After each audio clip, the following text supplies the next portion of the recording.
On this week's episode of the Engaging Marketeer, I'm going to be talking about something that seems strange for a digital marketing company and somebody that advises people on how to do their marketing would even be talking about, and that's don't take advice from people.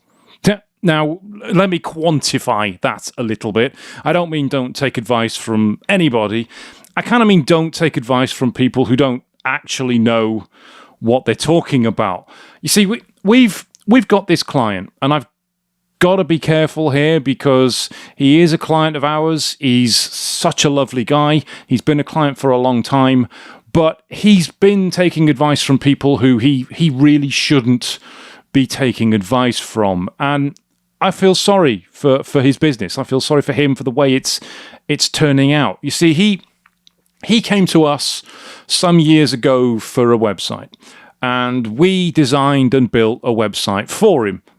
Absolutely fine. Everything went well.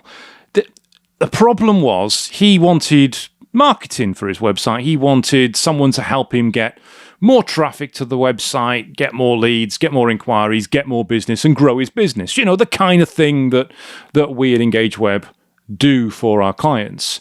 But the issue was somebody who he worked with didn't want to use us. They decided that they knew a guy.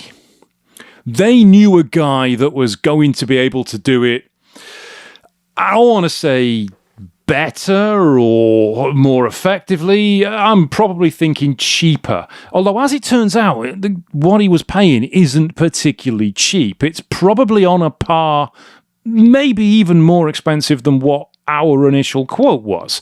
And he got this guy to do his digital marketing for him. I can only describe this as the worst kind of shitty spam that I've seen on a website since mid-2000s, maybe 2006, 2007. I really struggle to put into words the kind of crap that this guy put on this client's website. Loads of really awful, shitty text on the website that was clearly written for search engines and just had lists of keywords put together, lists of locations smacked onto every page. There was loads of duplicate content. There was no effort whatsoever to make this for the user. It was just for search engines. The kind of stuff that sort of did work back in the mid-2000s, but Google is well on top of this kind of crap and it doesn't work now. And funnily enough, it didn't work for him. He didn't get any increase in rankings, he didn't get any increase in leads, and the website hasn't really helped grow his business. The website that we built, that's the problem. The website that we built, that this guy has, quite frankly, completely ballsed up. Now, I felt sorry for him. I really felt sorry for him. I did a full analysis of the website. I looked at all the stuff that had been done on it, and I gave him a full report showing, look, this is what this guy's done. This is the references online that tell you not to do this kind of stuff. This is the effect it's having on your business. This is the effect it's having on your rankings. You really need to get this off the website. And he was quite rightly furious. Quite rightly furious.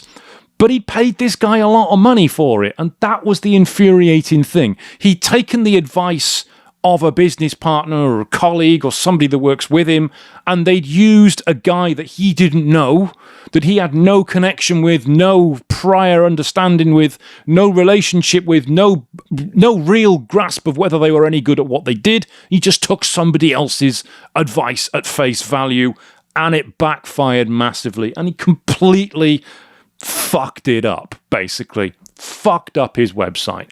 Now, we've been talking to him again about potentially turning this website into e-commerce, into a website that's going to sell a product. Because it's a brochure website at first. It's a brochure to get leads. Turning it into e-commerce so that it can sell a product. As we have done with a number of other clients, we have many businesses that we help that sell product online and do incredibly well. We have a number of businesses that sell over £100,000 a year in turnover through their website. We have one that's done over $1.5 million a year in turnover through the website. We have a guy that's done 300 grand last year, did £100,000 just in January alone this year. We have some websites that are doing pretty well in terms terms of e-commerce online. And we were speaking to one of his people about doing the same for him. And, oh, Jesus Christ, it's happening again. Because again, he is listening to the advice of people who don't know what they're fucking doing. And this is the point of this podcast. This is the absolute point of this podcast. If you are going to take advice from someone, whatever it may be, you need to know that they are an expert at what they're talking about, that they have done this before, that they have done it multiple times with people like you. Do not take advice from people who do not know what they're talking about. And this goes beyond digital marketing. This goes beyond websites. This goes beyond SEO. This goes into other aspects of life. How many times have you, if you started a business, how many times have you had conversations with your friends and with your family about what you were going to do in going into business? And they've said, oh, you don't want to do that, mate. No. What you want to do is stay in a job, get yourself a steady wage. That's what you want to do. Oh, it sounds a bit risky, that, mate. Why are you doing that? No. What you want to do, right, is work harder, work longer hours and earn more money that way. That way, when you go to home at night and on the weekends, you're not thinking about work. You're just paid. You're paid for your salary. That's how it works. Isn't that what you want to do? Take advice for people on money who haven't fucking got any. We do that. We do that as a people. We take advice from people who don't know what they're talking about. We take business advice from people who are not in business. We do it in university and colleges. My son was doing a course in business at a college from people who've never run a fucking business in their life. Not a clue. Not a fucking clue how to run a business. Yet they're telling people how they should be running a business. What the hell do you guys know about it?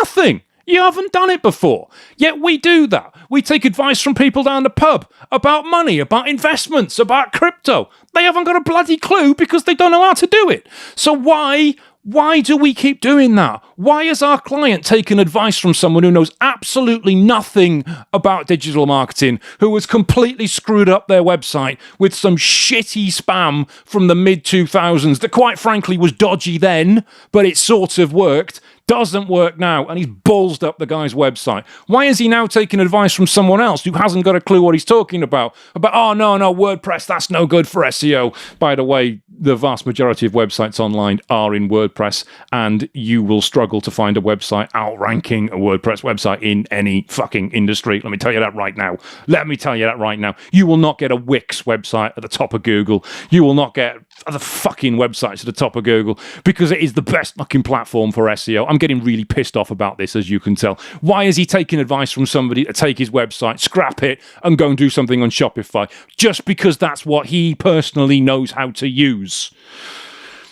If you are going to take advice from people, make sure they know what they're talking about. Let them prove to you that they know what they're talking about. Let them show you evidence that they know what they're talking about.